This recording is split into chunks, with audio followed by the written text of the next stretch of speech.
بسم اللہ الرحمن الرحیم وصلی اللہ تعالی علیہ وسلم۔ حضرات صحابہ کرام رضی اللہ عنہم کا مقام۔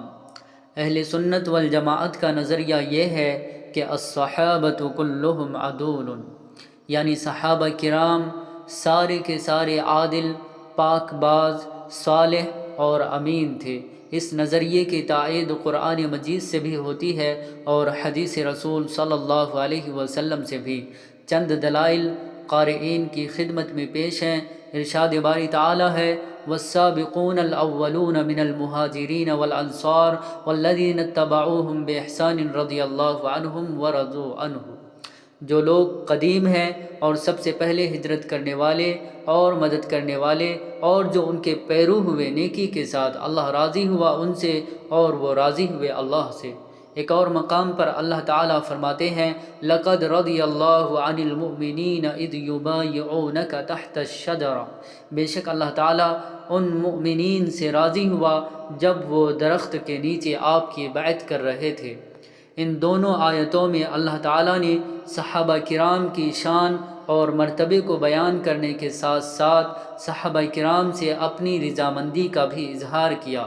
احادیث مبارکہ میں بھی صحابہ کرام کی فضیلت بیان ہوئی ہے۔ قال رسول اللہ صلی اللہ علیہ وسلم: لا تسبوا اصحابی فلو ان احدکم انفق مثل احد ذهبا ما بلغ مد احدهم ولا نصیفہ۔ میرے صحابہ کو طعن و تشنیع کا نشانہ مت بناؤ۔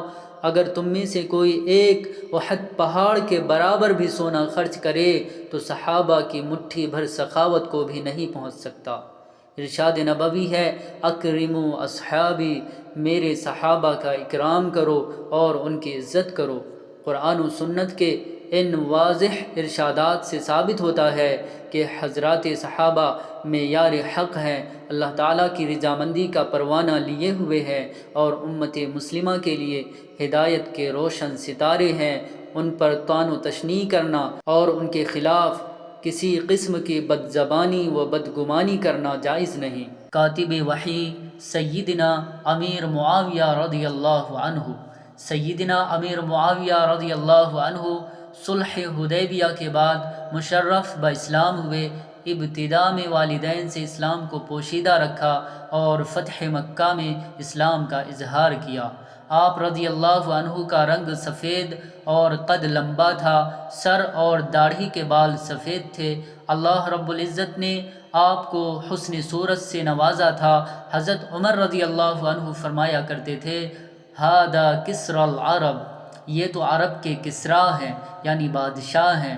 آپ رضی اللہ عنہ حضور اکرم صلی اللہ علیہ وسلم کے سسرالی رشتہ دار تھے۔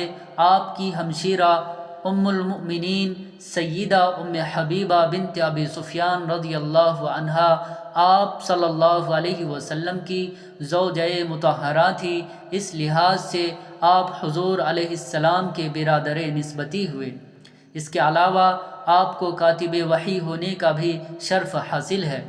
آپ رضی اللہ عنہ کے لیے حضور اکرم صلی اللہ علیہ وسلم نے ان مبارک الفاظ میں دعا فرمائی: اللہم علم معاویۃ الکتاب والحساب وقہ العذاب، یا اللہ معاویہ کو حساب کتاب سکھا دے اور برے عذاب سے ان کو محفوظ رکھ۔ حضور اکرم صلی اللہ علیہ وسلم نے حضرت معاویہ رضی اللہ عنہ کے علم اور سخاوت کے بارے میں ارشاد فرمایا: وَمُعَاوِيَةُ بْنُ أَبِي سُفْيَانَ أَحْلَمُ أُمَّتِي وَأَجْوَدُهَا، معاویہ بن ابی سفیان میری امت میں سب سے زیادہ حلیم اور سخی ہیں۔ ایک مرتبہ حضور اکرم صلی اللہ علیہ وسلم ام المؤمنین حضرت ام حبیبہ رضی اللہ عنہا کے پاس تشریف لائے۔ حضرت معاویہ کا سر ام حبیبہ کی گود میں تھا۔ آپ رضی اللہ عنہا ان کی جوئیں دیکھ رہی تھی۔ حضور صلی اللہ علیہ وسلم نے فرمایا کہ کیا تم معاویہ کو چاہتی ہو؟ تو انہوں نے عرض کیا کہ کیوں نہ چاہوں۔ آپ صلی اللہ علیہ وسلم نے ارشاد فرمایا: اللہ اور اللہ کا رسول بھی معاویہ کو چاہتے ہیں۔ حضرت عبداللہ بن عباس رضی اللہ عنہ سے مروی ہے کہ جبرائیل علیہ السلام نبی اکرم صلی اللہ علیہ وسلم کے پاس آئے اور کہا کہ یا محمد معاویہ رضی اللہ عنہ سے کام لیجئے کیونکہ وہ خدا کی کتاب پر امین ہے۔ حضرت عبد الرحمن بن ابی عمیرہ رضی اللہ عنہ سے مروی ہے کہ حضرت صلی اللہ علیہ وسلم نے فرمایا اللہم اجعلہ ہادیا مہدیا واہد بہ، اے اللہ معاویہ کو راہ دکھانے والا، ہدایت یافتہ بنا اور اس کے ذریعے لوگوں کو ہدایت دے۔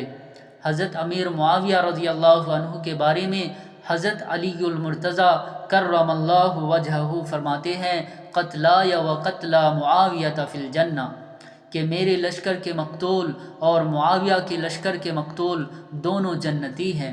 سیدنا امیر معاویہ رضی اللہ عنہ کے بارے میں امام عبداللہ بن مبارک رضی اللہ عنہ سے پوچھا گیا کہ اے ابو عبد الرحمن، حضرت امیر معاویہ رضی اللہ عنہ افضل ہیں یا عمر بن عبدالعزیز؟